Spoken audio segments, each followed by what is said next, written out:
Okay, so this is just advice for amateur fighters and, those who are newly pro fighters. As an amateur, how many fights do you believe they should take before they decide to go pro? And then also, as an amateur fighter and even pro fighters, how many fights do you believe they should take a year to continuously develop their skills, get better, and then also just have a long career? Right. So to the first question, before you go pro. So when I started training, there was no amateur fighting in Florida. It was only pro. So either you're going to go pro and then it's like your permanent record. If you lose, then that's just part of your record now forever. Or you got to go out of state to fight, right? So the deal I made with my coach at the time was Matt Arroyo. I told him that I would fight amateur as a blue belt, or I would fight as a pro at purple belt. Because I wanted to have a really good understanding of the ground game before I was going to go do any fights. Yeah. Right. So he ended up fighting fights in Tennessee. I fought in Tennessee 3 times, and I fought back here in Florida 3 times. Okay. So I went 5-1 as an amateur. The last fight was a split decision in the kid's hometown. I won the fight. Even his coaches said that they thought I won the fight. So, I consider myself 6-0 as an amateur. Okay. But I went pro after that loss. Gotcha. Because I was like, I didn't feel like I lost. So I was like, let's go pro. Now, I know these days there are career amateurs that we call them. Okay. They have like 20 fights as an amateur, which is insane to me because you're fighting for free and you're wasting your brain cells and your time. I don't see the point in doing that.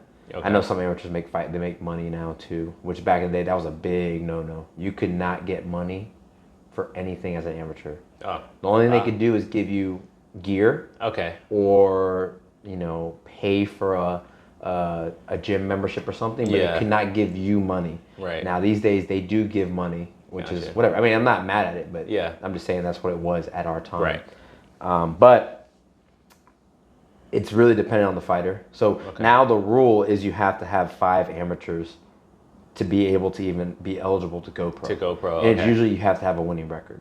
Okay. That's the main thing too. So you have to have, now it's like 5 amateur fights. With a winning record. With a winning record to go pro. Okay. Correct. So that's the stipulation. Like I said, I had already been training 3 years in jiu-jitsu and everything else before I even took my first amateur fight. Okay. So I was already kind of polished as an amateur. Okay. So I was already ready to go pro. The only reason we didn't go pro is because there was none here. Yeah. So it was like, all right, let's go up to Tennessee and let's take these fights. Yeah.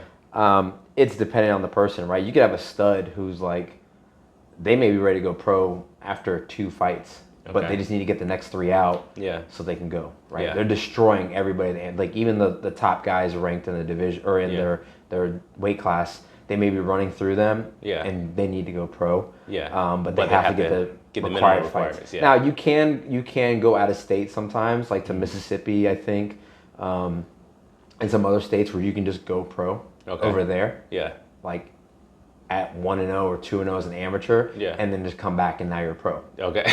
So if you really want to go pro that fast, because maybe you're just destroying everybody, you could do that. Okay. But at the minimum, 5. 5. Okay.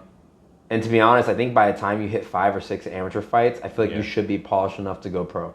If you're spacing out your fights correctly, right? So now I will tell you, so this goes to the spacing as well. Okay. So we were with a promotion, it was called Cage Brawl up in Tennessee. They had fights every 3 or 4 months. Okay. So that was our schedule. Gotcha. We would fight every 3 to 4 months. Okay. Yeah. So the only times I didn't get to fight out there on that schedule was when one time I was going to fight for the title and then my clavicle, I dislocated my clavicle. Okay. That was the only time. That's the only time I've ever pulled out of a fight in general. It was on fight week and my clavicle dislocated. And I was going to fight anyway, but they wouldn't let me. Good thing they did. Yeah. And then people just pulling out. Okay. I had a guy pull out the day of. I was in the back locker room getting my hands wrapped. Yeah. And then I found out he wasn't fighting.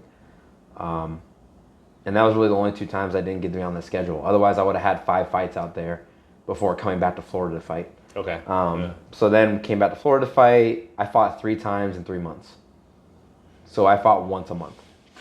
Okay, and that's just because my coach lined them up for me. Yeah. And it was more like back in the day, it was like fighters were lining fights up.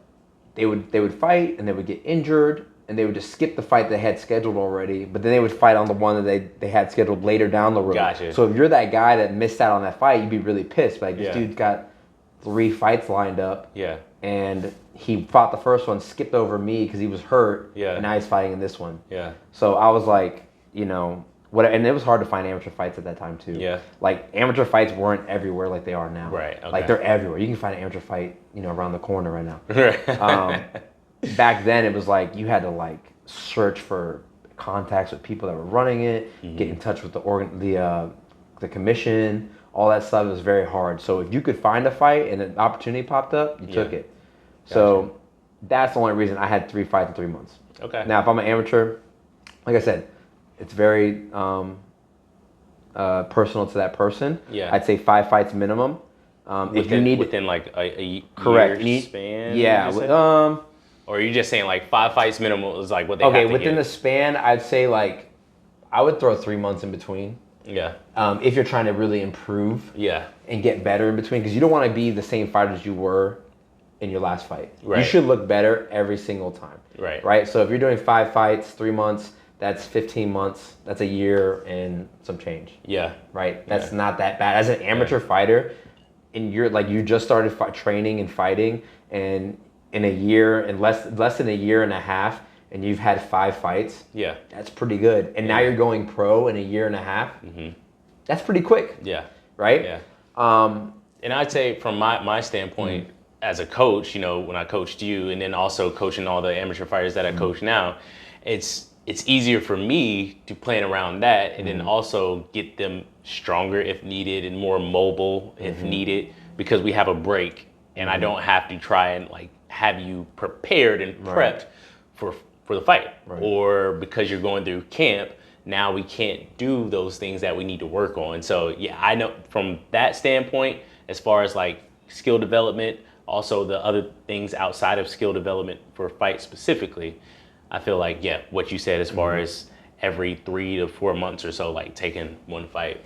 Yeah, and you know, it also allows you to have time to decompress and recover from each fight, right? Right, yeah. You do need 100%. time to like that I'm not getting hit in the face or getting hit in the head or whatever, to relax. So let's say you have a 3 month, 3 or 4 month break in between or block in between, right? That first month is just you recovering from your last fight, assuming, let's say you win 3 rounds. Right. And let's say you didn't even get hurt that much, but you're taking impact to your body and you cut weight and all that And stuff. everything building up to it too. That first month is just really light stuff, very technical work, just staying in shape, dealing with any bumps and bruises. You're probably good by the end of that month to really start training again. Right. So now you've got 2 more months before your next fight, right?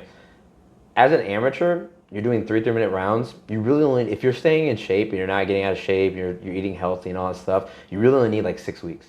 Like a 6 5, week camp, you're saying? Yes. Okay. 5 to 6 weeks. My first fight I took was on 5.5 weeks notice. Okay. I was in amazing shape. Yeah. Didn't need that much time because I'm already training hard. Right. If I'm already training every day and I'm training hard, I don't need to train for 10 to 12 weeks for a 3-minute round fight. Right. 9 minutes is not a long time. Right.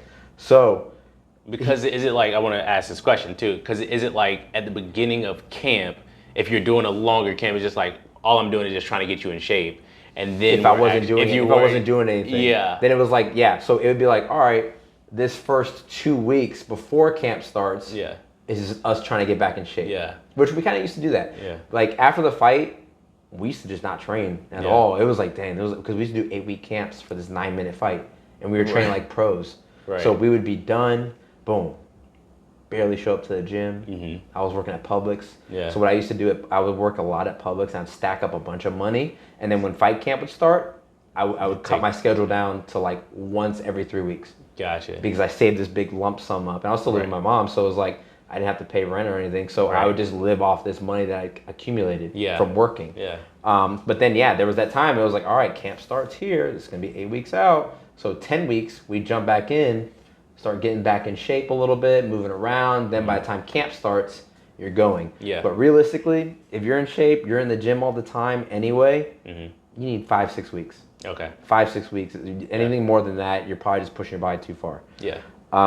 So out of that 2-month span, right, that's 8 weeks, you still got 2 weeks of like downtime, not downtime, but like time that you can start ramping up your training a little bit, but you're not really in camp yet. Yeah. Then 6 weeks hits, get ready for your next fight. Right. Right. So now we're at 3 to 4 months in between for amateur to get to that level. And now I would say like 5 to 10 fights. Okay. As far as how many to go pro. Yeah. 5 fights, if you're a monster and you're doing great and you're improving each fight and you're doing that year and less than a half, like a year and a half or less, Yeah. and you're looking like a beast and you got 5 fights, go pro. Yeah. Right? What's the point of staying amateur and fighting for free? Yeah. It's dumb. If you need a little more work or you need a little more competition or a test, right? If you're not fighting the best people. So this is the thing, I was fighting the #1 guys in all the places that I could find. Right. So I was fighting the #1 guy in Florida here, #1 guy in Georgia here, and they were all fighting each other. So by the time I was 5-1, whatever, 6-0, I had already fought the best amateurs that were around. Right. So it's like, all right, let me go pro. There's no point. I already beat everybody. So 5 to 10 fights. Let's say you get to 8-0 and you fought all the best amateurs that you can find, and you fought the wrestlers, you fought the strikers. You fought the grapplers, right? You get the different tests. You get to test it out. Yeah. If you're just fighting strikers the whole time and you're the best striker or you're just a good grappler, you're not really getting that work, right? You're not really learning that much. So to break it down, 5 to 10 fights before you go pro, depending on how you're progressing, who you're fighting, and then time-wise, in between fights, and I'd say this for pro as well, is 3 to 4 months. Right. Because even as a pro, being 5-0 is a great record, right? And you can do that in less than a year and a half if you're fighting every 3 months. Yeah. If you're fighting every 4 months, then it's going to be slightly longer. It's going to be a little over a year and a half, right? So over a year and a half as a pro to be 5-0, that's pretty crazy. Yeah. That's a great schedule. Yeah. It took me, I was pro at when I was 23 and then 30 when I got to the Contender Series. Right. I was only 7-2 when I got to the Contender Series. So I only had 9 fights in 7 years. Wow. Okay? Yeah. A lot of that wasn't because of me. Right. I didn't pull out of any fights. It was because promoters don't want to put you on cards. Okay. People are scared to fight you. People pull out, injuries. I sat around for almost 2 years before I fought Damon. Damon's in the UFC right now. I fought him, and it was for a title fight for Conflict. It took me 2 years to get to that fight because mind you, I'm training hard. Yeah. For this 2 years. Doing that the whole time. Trying not to get injured. Yeah. That's very hard. You can't operate at this high level. Yeah. For 2 years straight. Yeah. And expect not to get injured. Yeah. I did it barely, because I had an initial opponent, Nate Williams. He pulled out because he got injured, and then Damon ended up taking it later. So there are times. So that's 2 years of my life and my career that were kind of wasted because I didn't have anyone. Now this also comes into play as a pro more so. Agents, having a manager. Right. Managers can get you fights. If I had my manager that my manager now, Danny, I'd have been in the UFC a long time ago. Right. If I had him as a pro, when I first turned pro at 23, I probably would have been in the UFC by the time I was 25. And now you've got my prime years in the UFC, whereas I was in the UFC at 30. Yeah. And I've probably already passed my prime at that point. Yeah. Right. So that would be like kind of ending off that, rounding it off is just like, also you're taking all these fights and you're going and you're as an amateur, but also if you're a pro and you're looking to get to a higher promotion, get a manager. Probably get a manager because ASAP. There are managers that I know, like Jason House. Like I always heard that if you're like right here about to get in the UFC, talk to him, he'll get you in the UFC. Yeah. It's going to be a short notice fight or whatever it is. Yeah. He has good credibility with Dana and Sean and all of them. He will get you in. So, and for years, I never wanted an agent because one of my old teammates had an agent and just got kind of screwed by him. Gotcha. Like he just took money from him, gave him bad fights. So I was always jaded by this. My old coach used to tell me, you don't need an agent. Gotcha. You don't need a manager. I'll find you fights. So if you got a coach that's managing a bunch of fighters and they're the head coach of a bunch of fighters, doesn't work well because if I'm trying to find you a fight and I'm trying to find him a fight and her a fight and them a fight and I'm training them doing mitts and all that stuff, do you think I'm putting the most amount of work into you? No. if I'm your manager and that's all I do for you, and I'm getting you sponsors, I'm getting you fights, I'm talking to promotions for you. That's all I'm doing. I don't care about what you're doing training. You're training. Your coaches handle. Yeah.